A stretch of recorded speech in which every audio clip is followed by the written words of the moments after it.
Well, hello there and welcome back for more Advent of Code. Let's go to adventofcode.com and continue where we left off. That would be day 10.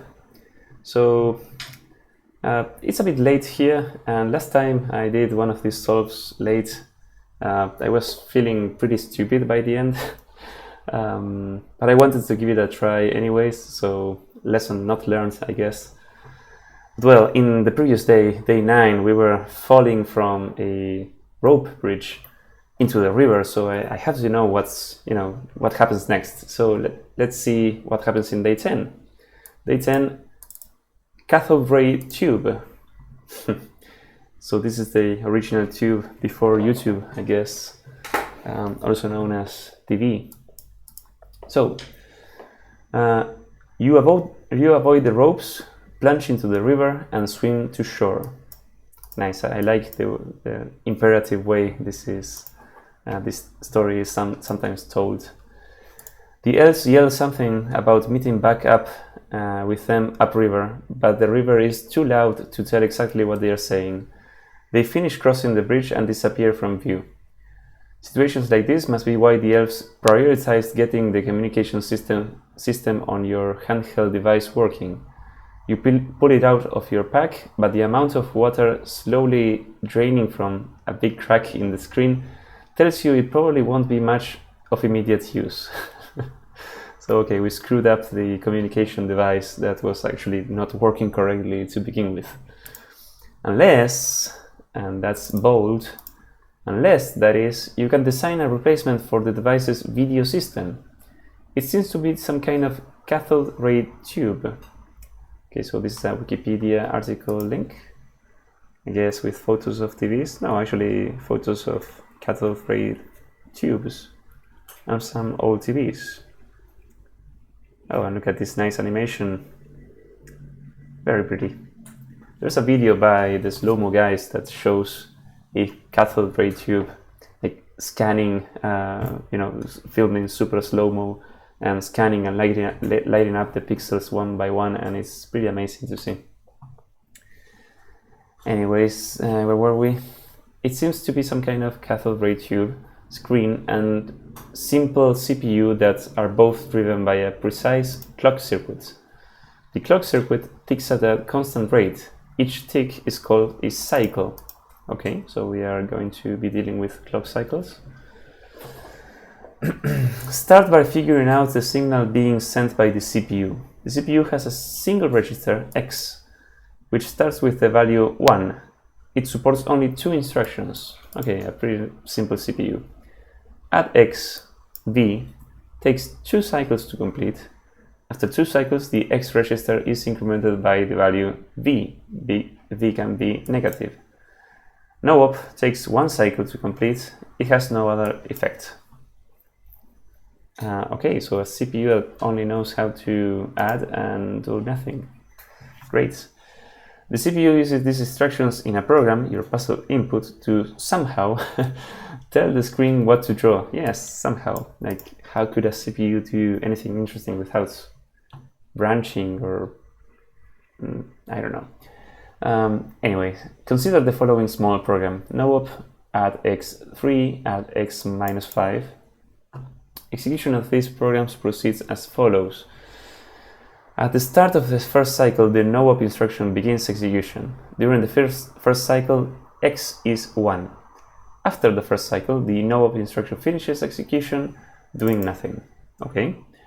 At the start of the second cycle, the add 3 instruction begins execution. During the second cycle, x is still 1. During the third cycle, x is still 1. After the third cycle, the add x3 instruction finishes execution, setting x to 4. Okay. And I guess it's the same deal for the fourth and fifth cycles. Yes, it's still 4, and then at the end of the fifth, it is minus 1 because we subtracted 5. Great. Maybe you can learn something by looking at the value of the X register throughout execution. For now, consider the signal strength, the cycle number multiplied by the value X register during the 20th cycle and every 40 cycles after that. That is during the 20th, 60th, 100th, 140th, 180 to 20 cycles. For example, consider this larger program. And so we have a bunch of instructions here. The interesting signal strengths can be determined as follows. Interesting? What a weird way to call this. Okay, during the 20th cycle, register X has the value of 21, so the signal strength is 20 times 21, 420. Nice. Not a reference to anything that I know of. The 20th cycle occurs in the middle of the second add X minus 1, so the value of register X is in the starting value 1 plus all the other add X values up to that point. 1 plus 15 minus 11, okay, 21. And same thing for 60th cycle and so on. So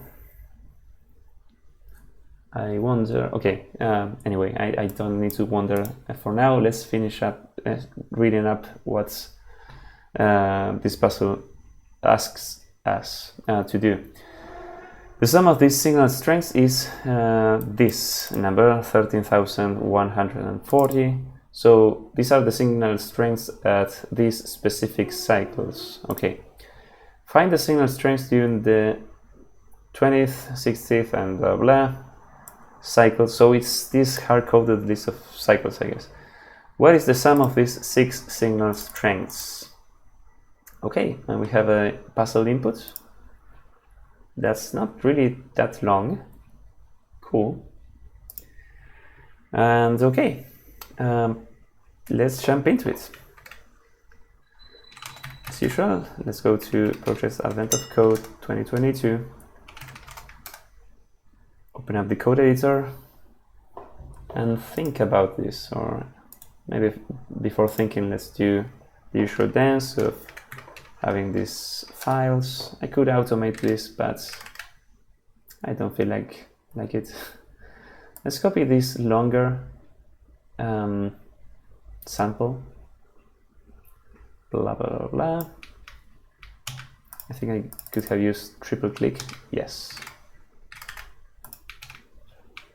Okay, we have this, and let's go to main, declare day 9, add it here, and add a new file called day9rs. Well, I had like 2 or 3 typos doing that. I have a typo here and another one. Oh, this is doing automatic sorting of this thing. Is that what's happening here? If I save, yes. Well, that's useful. Not really. Okay. Let's do the usual pub function run that takes an input of type string slice and returns a string, and just return this into string. Okay, and as usual, also reload the file. Now we're ready to begin. How do we solve this? So,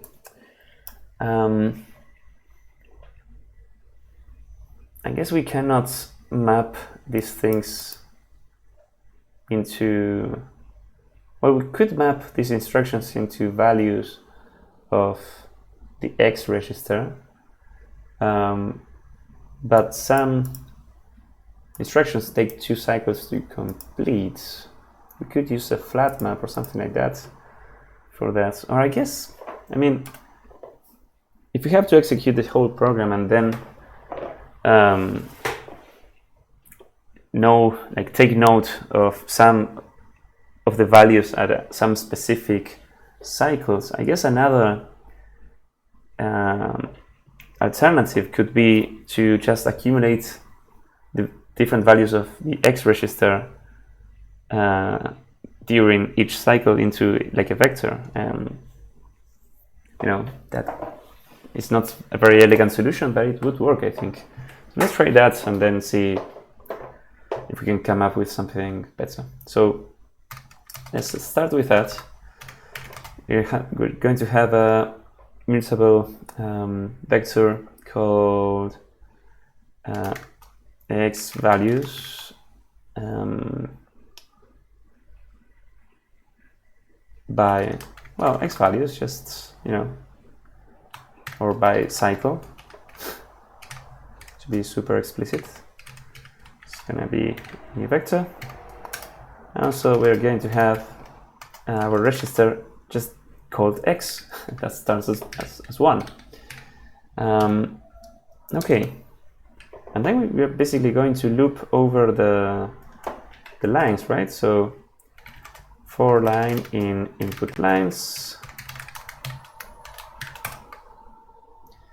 I guess we could parse these things.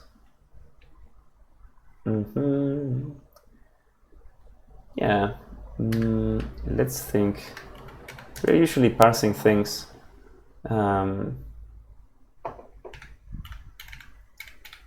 in our main code, but today I feel like maybe extracting the parsing right away. So let's say map this to parse instruction, and we're going to have the map over each instruction. So, well, I don't like it that the Rust language server doesn't know how, you know, suggests to, like, okay, this thing that doesn't exist, can you like make it for me? That would be very useful. So parse instruction is going to have an input of a line, or I guess we could just call it S. It's a string, and it will return an instruction. And what is an instruction? So we could say enum instruction is going to be either a no-op or an add x of an i32, let's say, signed integer. Okay, so how do we parse this line? Let's say let's instruction name, and well, actually we're not going to have a value in the no-op cases. There's no value. So how do we do this? Maybe we could have the words for this. Say let's words be a vec of something and get s split by space and collect, and that's it. Then we need to return instruction. So let's match over words the first one, and if it is no-op, what do we do? Of course we return an instruction, well, not add x, a no-op. And I guess we could also have a use instruction, use all the names here, something like this. Add x is going to give us an, again, add x of the i30, like the value. So this will be the word's second word, and we're going to parse and expect the value here. So add x arg must be a valid number, and that's it, I guess. We will also need to check for anything else and say that this is unreachable. Invalid instruction. We could call this, well, this instruction. Okay. So that was it for parsing. Now that we have parsed these things, this instruction should be, yeah, just an instruction. So we can deal with this. What do we do? Well, we could again do a match here and match the instruction. If it is a no-op, what are we going to do? We're going to push x values by cycle. We're just going to push the current value of x. And if it is an add x of some argument, we're going to do differently. We're going to push this twice. And there's surely a better way of doing that, but I don't know how it is. And then we're going to increment x by this argument. And I guess that's it for simulating the execution of this CPU. Then we need to know what are the values of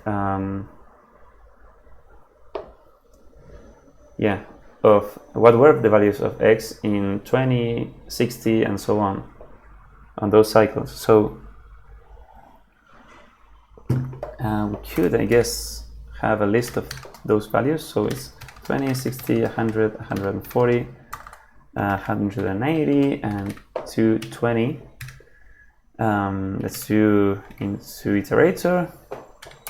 So we're going to map each of these. So cycle to what? To this thing that was called, how was it called? Signal strength. So a signal strength given this cycle, where we are going to multiply this cycle times the x value at that cycle. So let's think about off by one errors. So if it was the cycle 1, the cycle 1 will have been stored in the zeroth element, like at index 0. So here, I guess we have to do cycle -1. And this thing would be the signal strengths. And then we need to just sum them all up. So signal, let's call it this thing, let signal strength sum.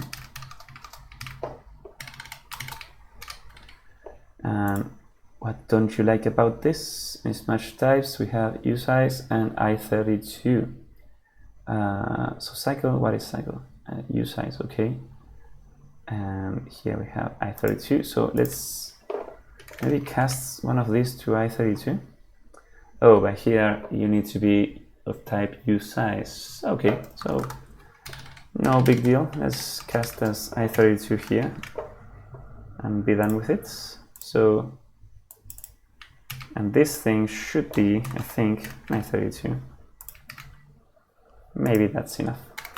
And let's print it. Actually, not this way. Let's print it with format. Yes. Okay, let's cargo run p10. And we have these 13140. Was this the answer that we wanted? Yes, it was. Awesome. So let's try the actual inputs.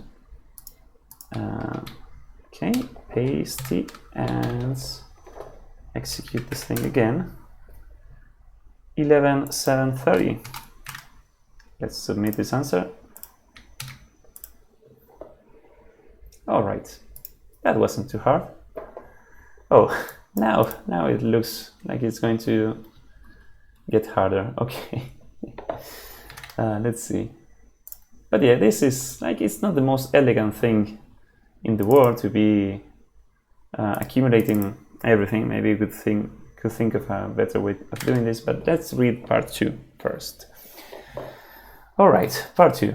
It seems like the X register contains the horizontal position of the sprite of a sprite, sorry, and then we have link to Wikipedia sprite for computer graphics. Awesome. Specifically, the sprite is 3 pixels wide, and the X register sets the horizontal position of the middle of that sprite. The horizontal position of the middle of that sprite. Okay. So it's 3 pixels wide, and then it's the horizontal position of the middle of that sprite. Great. Notifications go away. In this system, there is no such thing as vertical position. Okay. If the sprite's horizontal position puts its pixel where the CRT is currently drawing, then those pixels will be drawn. Okay. You count the pixels of the CRT, 40 wide and 6 high. Yes. This CRT screen draws the top row of the pixels left to right. Oh, so are we going to get an image for this? That would be awesome. This CRT screen draws the top row pixels left to right, okay, then the row below that, and so on. The leftmost pixel in each row is position 0, okay, and the rightmost pixel in each row is position 39, okay, because it's 40 pixels wide. Like the CPU, the CRT is tied closely to the clock circuit. The CRT draws a single pixel during each cycle, representing each pixel on the screen as a hashtag or hash symbol. Here are the cycles during which the first last pixel in each row are drawn. Here are the cycles. First and last. Okay, I didn't get that. Okay, so cycle 1 is drawn here and cycle 40 is drawn here. Okay, so by carefully timing the CPU instructions and the CRT drawing operations, and carefully timing is are 2 different links. One is a, while you're on it, go and watch Everything Else by Retro Game Machines Explained. Oh, okay, it's a very nice. I didn't notice that the links also had alt text. So Raising the Bean is a thing. Okay, it's an Atari video game. The Atari 2600 had extremely primitive hardware. Okay, and then it's a video by Retro Game Machines Explained. Very nice. So by carefully timing the CPU instructions and the CRT drawing operations, you should be able to determine whether the sprite is visible the instant each pixel is drawn. If the sprite is positioned such that one of these 3 pixels is the pixel currently being drawn, sorry, 3 pixels is the pixel currently being drawn, the screen produces a lit pixel, so hash. Otherwise, the screen leaves the pixel dark dots. The first few pixels from the larger example above are drawn as follows. Okay, so sprite position.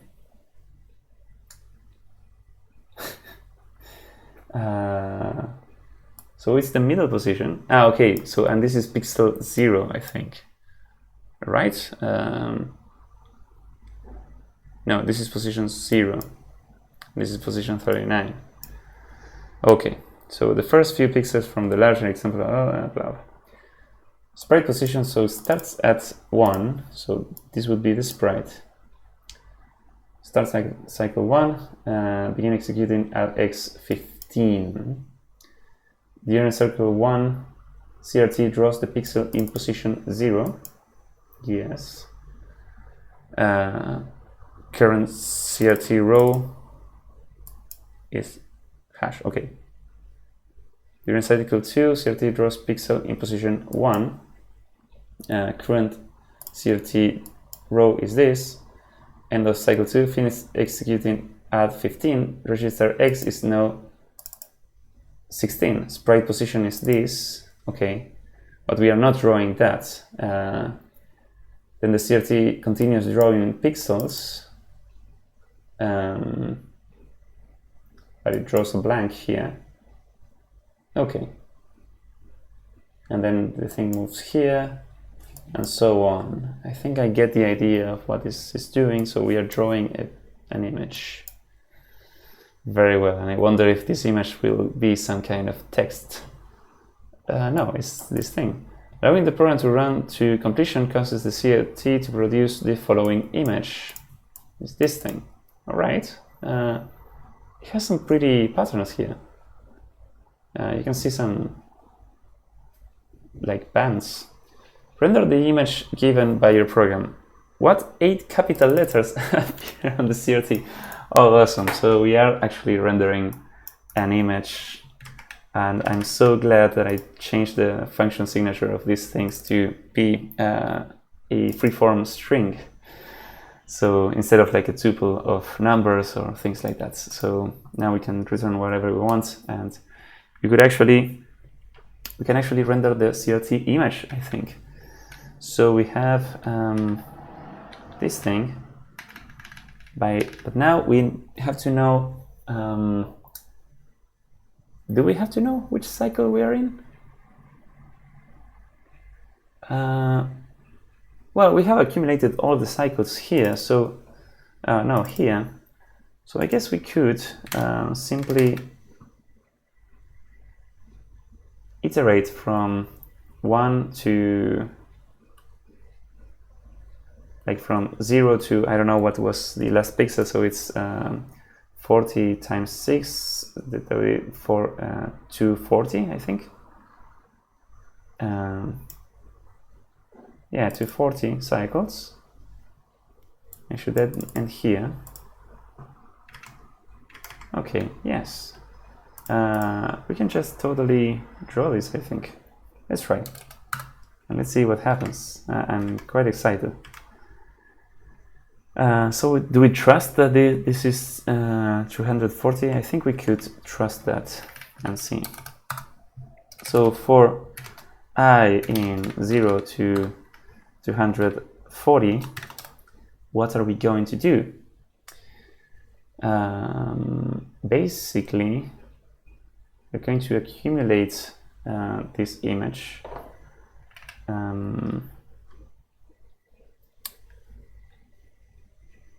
How are we going to accumulate this? We could accumulate it in a string, actually, I think.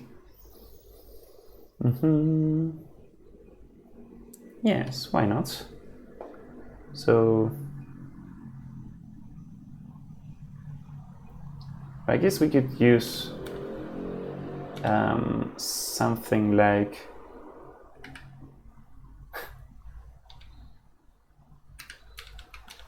we can go for each row. Let me think.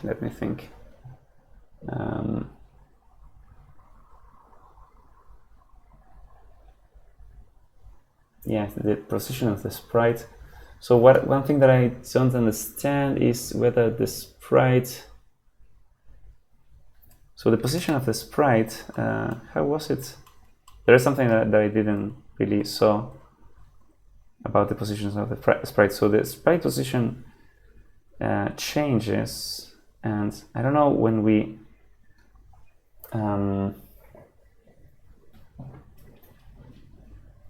end a line, what do we do with the position of the sprite? Because let's see. Sprite is positioned such that one of its 3 pixels is the pixel currently being drawn.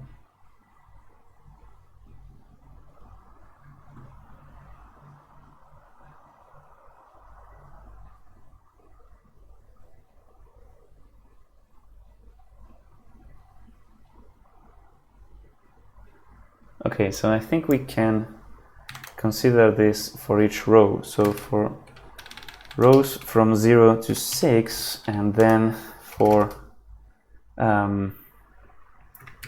pixel in 0 to 60, I guess. I'm not sure about this, but let's try. Oh no, it's 0 to 40. We're going to accumulate something. I guess we could use a string. So let's say let's image CRT image be a string and string new. Okay, we don't have to declare this type, I guess. And I'm not sure about this, but let's try. So the x then is the position of the sprite.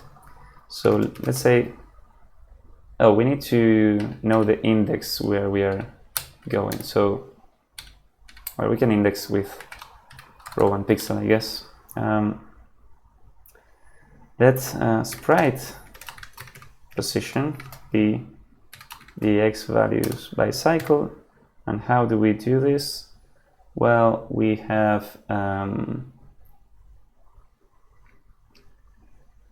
we'll have a row times 40. So this is the width of each line. Instead of row, I think I should call it line because it's a line thingy. And then plus the pixel, right? I think pixel is not the best name for this, but let's call it string line. Okay. I'm sure I'm getting a bit excited about this, and I'm coding it in not the best way, but I cannot think very too clearly right now. So this will be the sprite position when we are drawing this pixel. And now let's not call it pixel, because I think it would be better to call pixel like the actual pixel that we're going to draw. So now let's say that the pixel is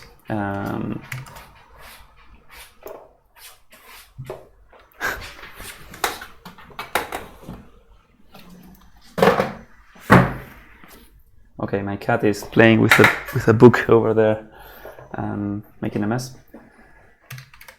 So I guess if the sprite position is one off from the I that we are in, like, well, this I actually represents the column, right? So we have line and column. Well, let's actually call it row then, row and column. And if this sprite position and the row column are less than 1 apart, so sprite position minus column,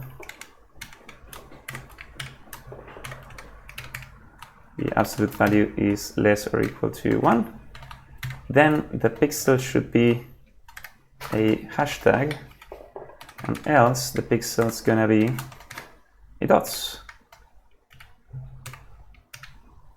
Okay, and you don't like this because this is an I32 and this is a U size, of course, and we have to access this here, so let's make it as I32. I guess these sprite positions, well, I don't know if they could be negative. We have negative numbers here to interpret, so I think it could be negative. Sorry, just a sec.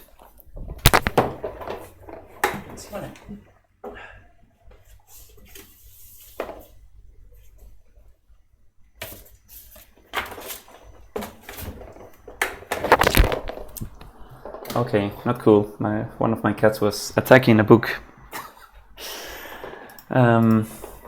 Okay, so we have the pixel. Let's push this pixel to the CRT image and pixel. it doesn't like this because it's not mutable, probably. Now it likes it. And once we have pushed those pixels, we can push also a new line to render this thing.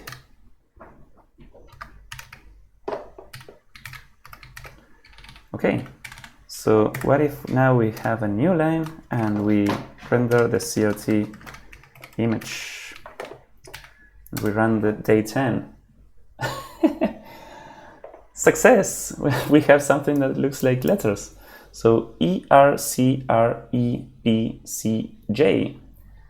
Okay, ERCR. Actually, we could write here ERCR. I don't have enough memory to remember 8 letters, it seems. Let's copy this and let's submit this. I mean, oh, that's not the right answer. How could this be?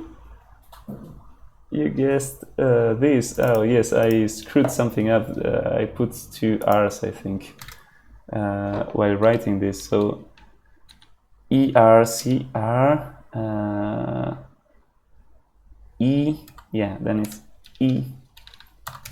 EPCJ. Okay, so I got it right, but writing is more complicated. Can I submit now, or do I have to? Too recently, I had to wait for a minute. Okay, but I mean, could I have gotten this wrong? Maybe maybe an image. Like I could use a space here to render the image and see these letters more clearly. Okay, yes, we have that. Very good. I really like this kind of puzzles that makes you do something like visually.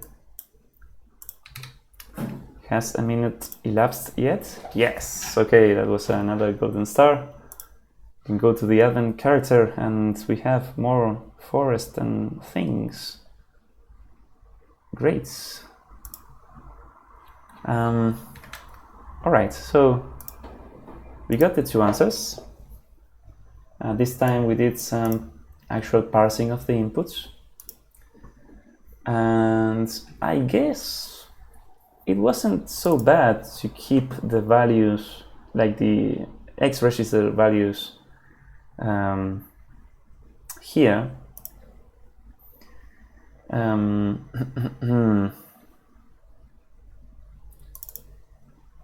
We have this and we have this. Okay, this solution is actually not that bad. Can you hear my cat?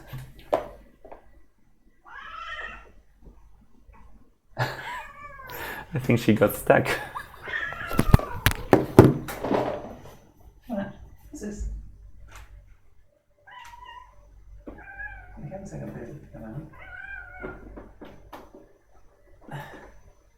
Stop.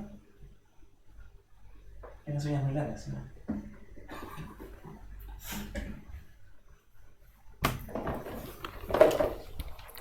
Okay, I have to cut my cat's nails because she's getting like stuck into things. Anyway, where were we? Yes, maybe trying to improve this thing. So I don't know if there's too much to improve really. Maybe this generation of the image, I was a bit excited when I did it and wasn't making all that much sense. So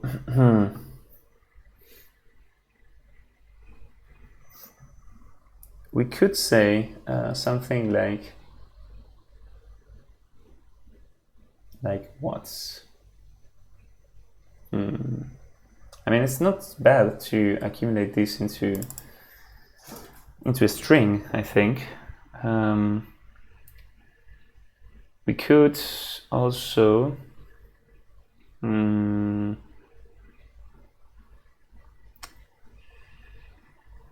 could have the lines and then joined like this.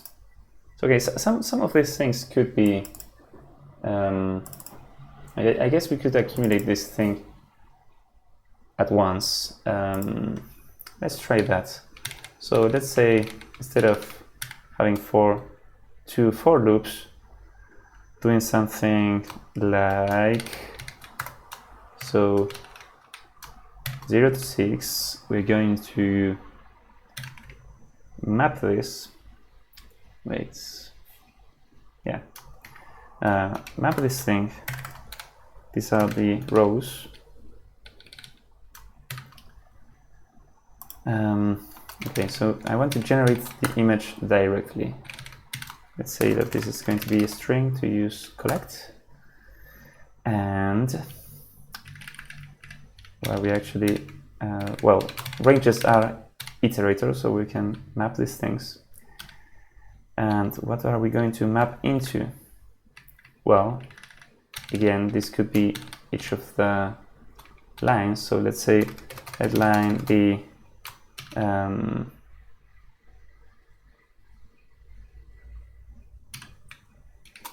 yes, this thing, and map and up to here. Great. And then what else? This would be line, and the mapping. What did we call this thing? I think we call it call. And the sprite position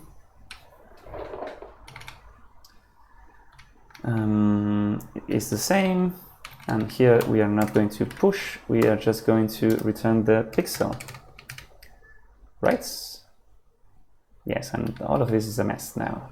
So instead of here we have an iterator and another inner iterator. I guess we have this, and we can return the line. Okay. And we can collect here, I think.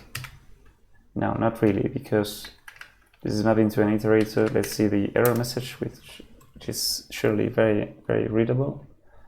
Add a semicolon. Where? Line 28. Sure. Thanks for make me remember about semicolons. We have the pixels here. Great. What else do you not like?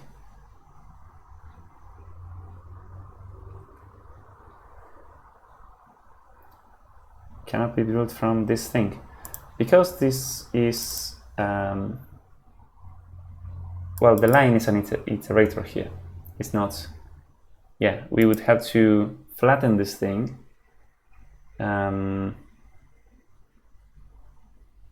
Yes, I think so. So we could have the line and then chain it with a new line. So to end the thing. And instead of using map, I think we could use, no, mapping here. Let's do a flat map. How about now? Okay, now it's a bit less of a mess. Chain. Well, what are the different errors?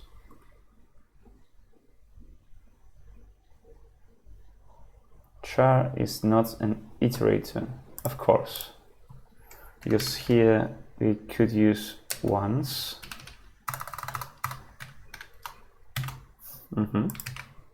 Now it is an iterator. And now this column, we could use move here. Not really. What's your problem? Remove this mute. Yes, this doesn't need to be mutable, of course. But what is the other? Move out of x values by cycle occurs here. Why? Oh, okay. You are. All right. Well, what was the problem before without using this move?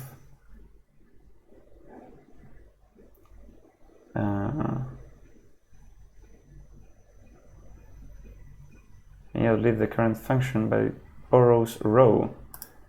Okay, so let's see.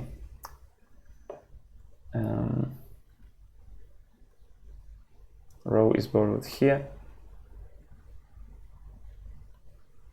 Yeah.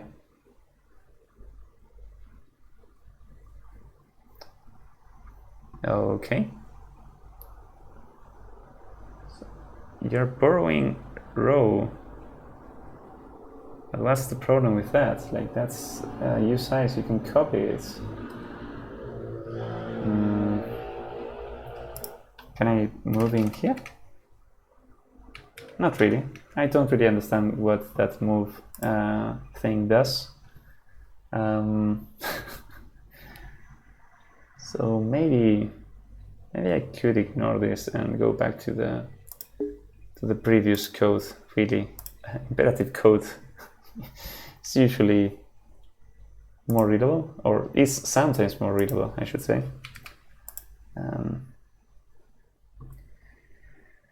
I guess we could make the line here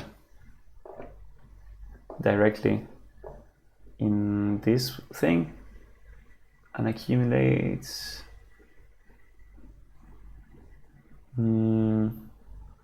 Yeah, why not? Like if we say let line be this thing.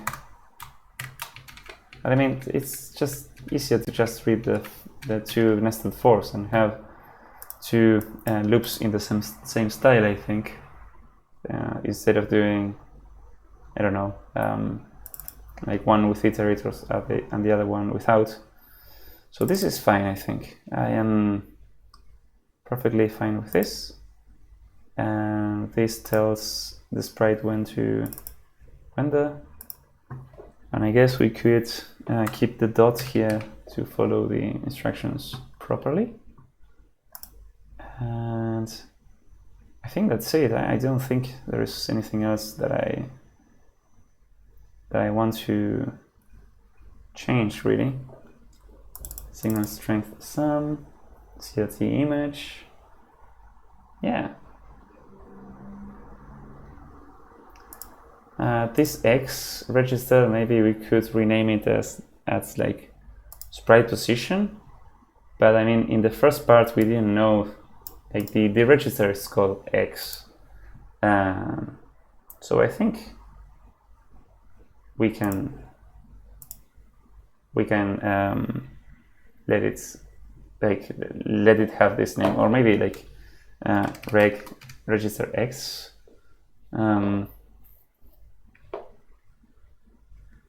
I mean, X is fine. X values by cycle. Yeah, and then we have this. I'm not too happy about these two nested for loops, but I'm having trouble like understanding a better way of doing this. How else could we do it? We could map all the values by cycle into something and then split that. Yeah, maybe that's a better way of doing this. So let's add this dot. And let's try that maybe. If we say let's CRT image again, let's try it. But this time we're going to map all the X values by cycle. Iter map, and this is going to be O, and we probably need to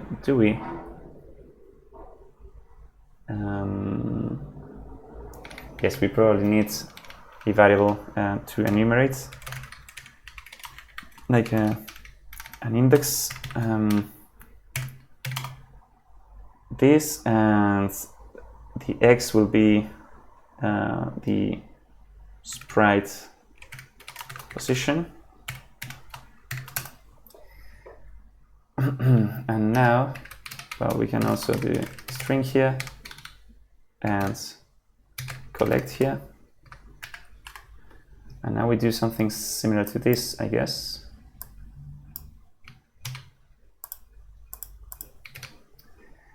But we already have the sprite position, which is going to be, well, a reference to an i32. That's fine. But we have to know which column we are in, so we can do arithmetic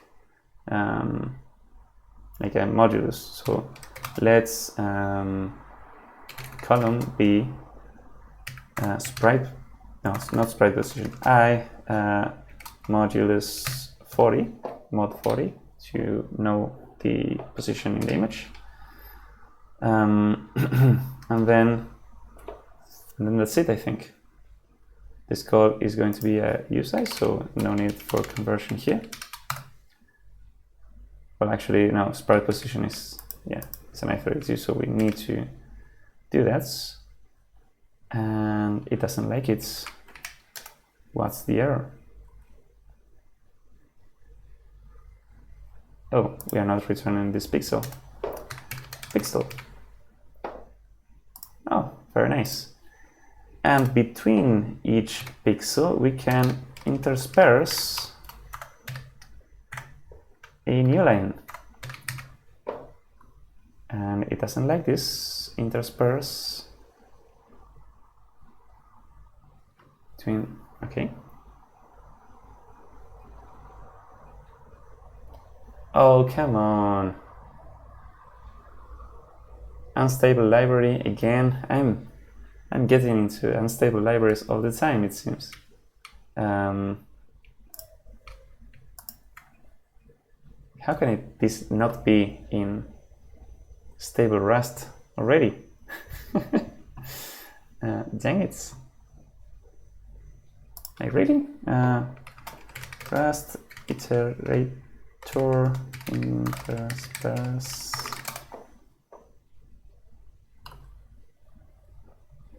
There's an iter tools, of course.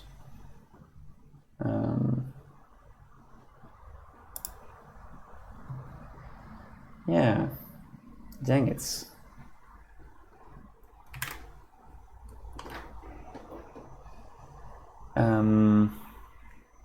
I guess we could have an iterator of chunks. That's chunks. Was it chunk? Why? Iterator chunks. Oh, it's in slice. Okay. What does next chunk do here?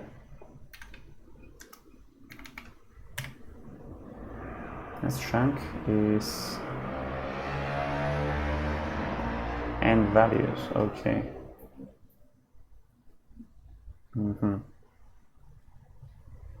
Great. But what I want is to have an iterator that guess these things. Yeah, but this doesn't look very good, I think. Dang it, I really wanted that intersperse in there. Can I emulate it somehow?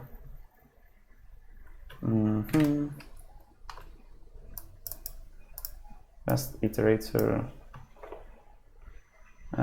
two chunks of same size.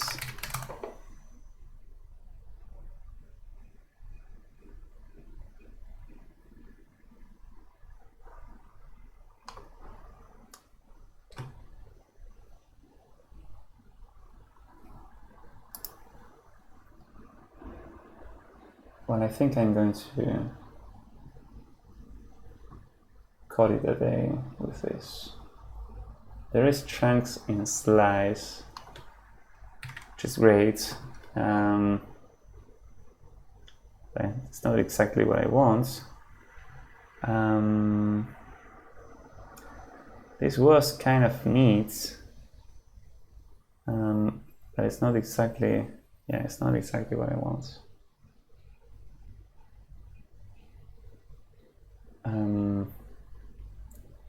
I guess we could have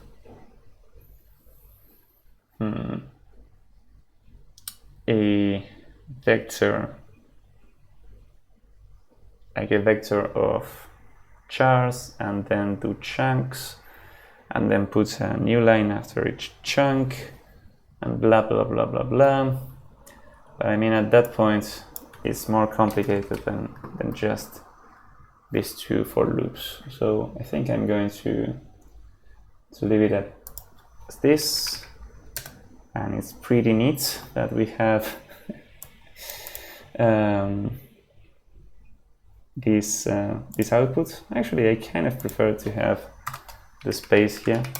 It reads better. Yeah, it reads much better. It's really cool. And now if I run all the examples, we're going to have one of the days being kind of messy. That's awesome. Okay, so I think that's it for what I want to do. I wonder, is there anything else? Yeah, no, here we are generating the image. That seems fine. I guess another, man, I keep thinking of alternatives of how to do this. Why? Like, really, why? There's no problem of doing this, I think. It's a bit imperative, but it's fine. So yeah, okay, let's stop thinking about this. I think I'm happy with this solution. There is something that I'm a bit unhappy about. Well, no, actually, I was thinking of the automatic ordering of imports that happened here. I think I may have to rename the previous 9 days to have a 0 padding to, let computers know how to order things correctly. Actually, let's determine that by pushing this to GitHub and see how GitHub orders this thing. So let's commit and say day 10 solution. Let's push. Well, I typed git in the wrong place. Let's git push. And let's go to the code, advent of code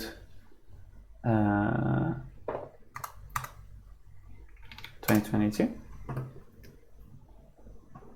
And if you go to SRC, yes, indeed, it's it's ordered this way, 1 and then 10, because I don't know, for some reason, and actually probably it's the same thing if we open this up in the new folder. Can we open this in the file editor? Open containing folder, yes. Okay. SRC. No, actually, that's very good. The Ubuntu File Explorer knows how to sort things according to human intuition, I guess. So that's very neat. And this is also nice here. So it's actually GitHub, the one that's it's a bit stupid here. And well, and the automatic importer of Rust. So okay, maybe we can. Let's go to the console. Maybe we can do so if we do a rename of this, so if we do sec of 10, it's this, sec of 9 is this. So if we do a for I in sec 9, do what do we want to do? Let's say echo inputs the I txt and inputs the 0 I txt and done. So yes, that's the rename that I want to do. Let's replace the echo with the git move. So now we got things moved. Great. We can do the same for the sources. SRC day 1 rs, and same thing here. SRC day 01 rs, git move. Fine. But now if we do cargo run, we're going to have lots of problems. Of course, because we screwed things here. We can move the 10 to the bottom and add a 0 here. I guess the day 7 for 3 didn't get removed, didn't get moved. Let's move this manually, and that's it. Let's do the same thing here. Very well. So computers are a bit dumb, and sometimes you have to teach them, be very explicit about how do you want the order. So they use lexicographical. Is lexicographical the word I'm thinking of? So yeah, alphabetical order. So something like 10 comes before something like 2 for some reason. But I'm really glad that the Ubuntu File Explorer knows how to render those things correctly. So if I do cargo run now, what does it do? It will also fail because it will try to fetch to read this file. So we also have to change the code here, I guess, where, yes, this. We have to add some padding, and I don't remember how format works. So yeah, let's read about Rust formats macro. Let's leave this tab open and open this in another tab.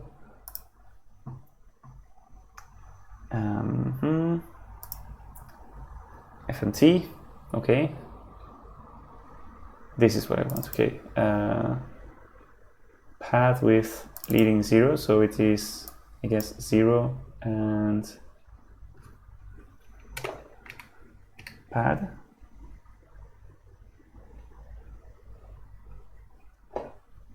Yes. Okay. Now there's a bunch of stuff here. So, but I think if I do this 0, 2, can I also put the day num here? Wow, look at this macro, it's like super powerful. I don't know if this is very readable, but actually, no? 0, 2? Okay. What happens if I run now? Yes, now it runs correctly. Great. So I think that's it. What did we change? This is fine. This is also fine. There should be a rename. Yeah, it's all renames, and then this changes on main, which is just the imports and this padding here. Yeah, okay. Let's commit. So add pad daily solutions with zeros.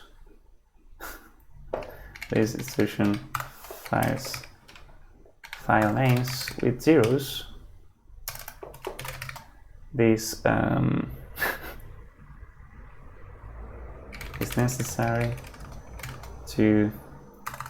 for the Rust language server. I actually don't know if it's the last Rust language server or something VS Code that is like automatically sorting these imports, but I will blame the Rust language server regardless to sort the imports correctly, and for GitHub to display the files in the correct order too. Of course, GitHub should be correctly capitalized. Thanks, spell checker. So that's it. Okay, let's git push. Check that it looks fine in GitHub. Yes, correct order now. I couldn't live with a wrong order here on GitHub. You know, there's some things that you just can't live with. So, okay, that was a good fix, and I think that was a pretty nice puzzle. I especially liked the drawing of the image, and I really like that the image that they show you in this example has like a nice pattern, but then the image that you get is like patterns of letters, which is really cool. So you have to print it, you know, to see it. So that's very nice. And well, I think that's all for today. And then I'm feeling a bit tired already. So if you haven't, thanks for watching, and see you next time. Goodbye.